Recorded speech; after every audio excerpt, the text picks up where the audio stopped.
Now let us take a look at the news making headlines across the East African region and also across the globe. We start from Tanzania, where as the Uganda-Rwanda border saga continues, another border saga this time between Tanzania and Kenya has erupted.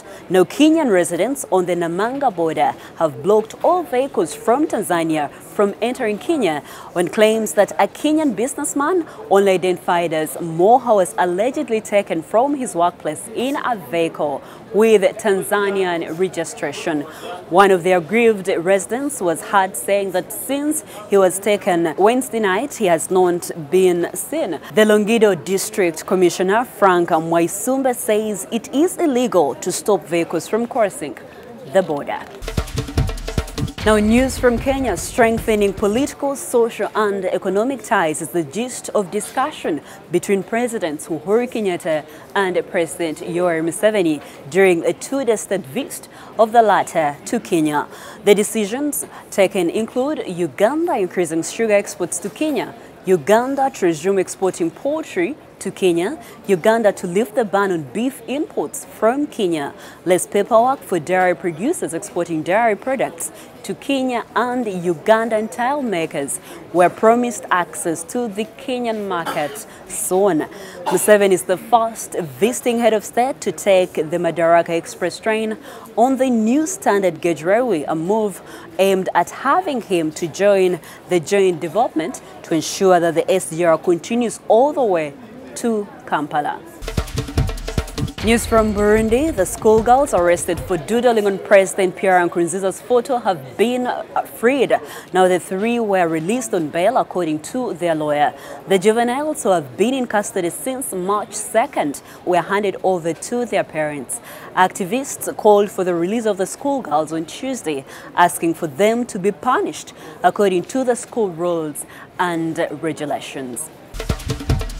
In Southeast Sudan, the Arabic language daily newspaper Al-Watan has been suspended for a month in South Sudan for operating without a valid license. The South Sudan Media Authority earlier summoned the editor-in-chief of Al-Watan, ordering him to stop publishing articles in support of anti-government protests in Southeast Sudan. It is alleged that the newspaper has been in operation without a valid license since April 2015, despite frequent reminders. Closing off the stories in the East African region is a story from Rwanda, where manufacturers in Rwanda are asking for more time before single-use plastics are phased out in the country. The manufacturers fear that if the ban is enforced immediately, they will incur enormous losses. Under the bill that is still under consideration in Parliament, a 2-year grace period is proposed. However, the manufacturers say it's too short.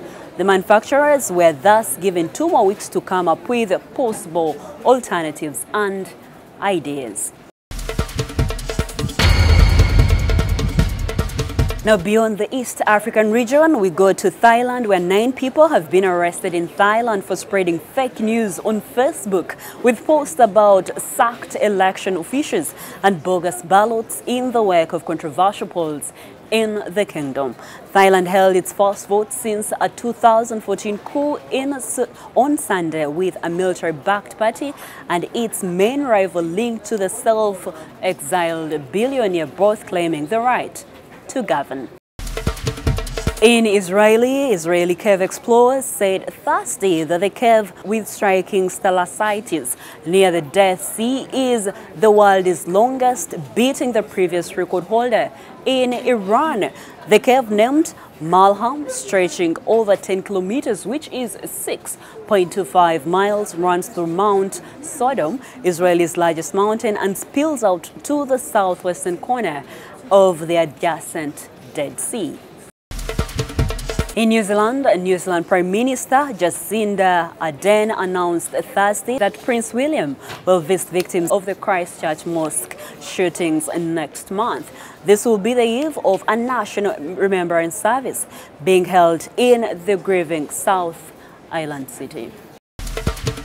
Finally, from Syria, prominent French jihadist Jean-Michel Kulain was killed last month, his wife said Tuesday after fleeing the last redoubt of the Islamic State group in eastern Syria. Now, Kulain's wife, Dorothy Makwere, said he was killed in mortar shelling after being wounded in the coalition drone strike that killed his brother Fabien, who was France's most wanted jihadist.